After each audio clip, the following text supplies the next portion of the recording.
Okay, so I owned my F40 M135i for about 3 to 4 months.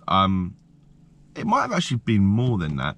But yeah, if you haven't seen on the channel, I did reject the car. I did hand the car back. But obviously, I owned it. I drove it. And for a brief amount of time, I enjoyed it.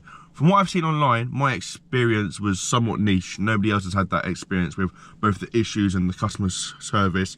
I will be talking about my experience, but I will also be doing like an unbiased kind of look into the whole car. So if you do enjoy, leave a like and subscribe. If you're in the market for one, I'd say get one. Obviously they don't make them new anymore. They're now on the F40 shape, so it would have to be used. Get one that's been cared for. A lot of them are cared for. Like they don't really fall into bad hands like the like M140i's do. But obviously do your checks. I don't need to tell you that. Do your checks, make sure it's the right car. Driving wise, the car actually was quite fun for an automatic 4-wheel drive hatchback. It actually was quite fun. If I'm comparing it to my Mark 6 Golf R, it's way more fun. I will happily admit that.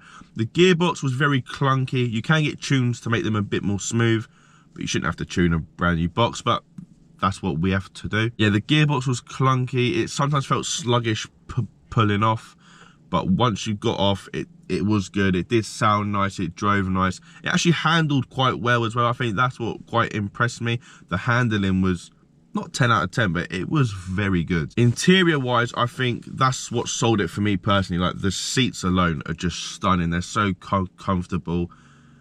It was a good car, and when I initially bought the car, I was so excited. I was so happy. Then the small issues come into play, which I'm not going to cover too much, like it's all over my channel, but the creaks, the knocks, the turbo went, like small issues here and there, which when you add them all up, very big issues.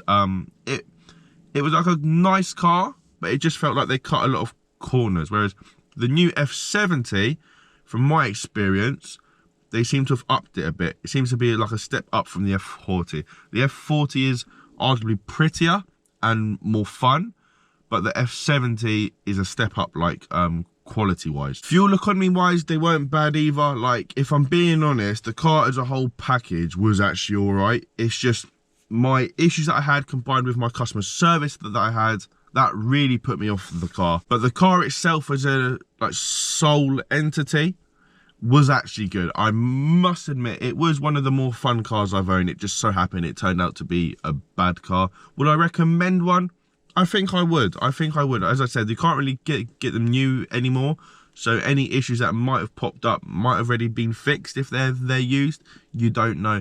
Obviously, do your checks. Make sure it's the right car for you. If you can get one with a good spec as well, they're worth it. Like if you compare them to like an S3, price-wise, the 135i is just better. Yeah, it's not as quick, but are you going to use all that power all the time? No. I personally wouldn't have another one. I wouldn't have another BMW if I'm being completely honest. It's put me right off. The whole experience has put me right off. But the car, when I first picked it up for the first two weeks, I adored it. It just, as I said, it just happened to all go wrong. But yeah, all of my 135i videos have had a lot of positive reception, so I thank you all. Maybe I'll get another new car one day, but right now I'm just having fun in these old hatchbacks. So yeah, hopefully I'll see you again. Cheers.